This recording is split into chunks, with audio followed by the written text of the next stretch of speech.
Tonight, a new investigation is underway into the police work of one-time cop and now accused East Area Rapist Joe D'Angelo. Did anything occur that's unsolved with that same MO?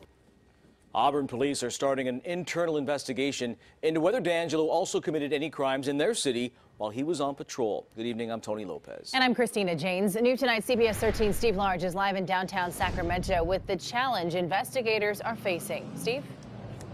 There's no shortage of allegations against Joseph D'Angelo as he sits in the Sacramento County Jail tonight.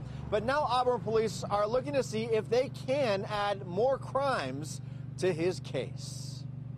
Inside the Auburn Police Department, Lieutenant Victor Pecoraro is now part of an investigative team tasked with retracing the steps of a man who once wore the same uniform he wears now.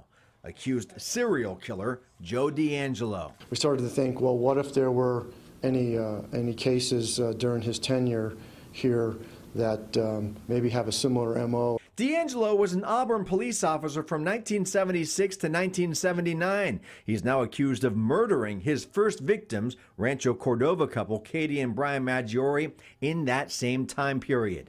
Auburn police will try to recreate a timeline for his employment. There are few paper records left. They have found one pay stub. So far, there are no timesheets. I just don't know when he was working, what shift or anything like that. Day shift, night shift. I know he worked different shifts.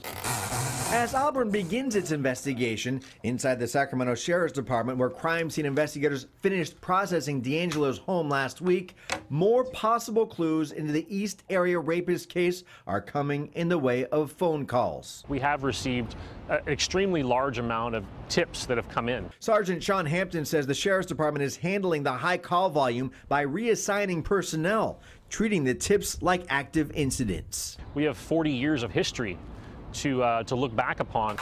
The case of a serial killer, prosecutors say they've finally caught. Did anything occur that's unsolved with that same MO? And now Auburn police are checking to see if he also preyed on the same people he was paid to protect. Joseph D'Angelo was fired by the Auburn Police Department after he was caught shoplifting. He never worked in law enforcement again. Steve Large live in downtown Sacramento for us. Steve, thank you. Now, the defense attorney for the suspected East Area Rapist was back in court today with her client.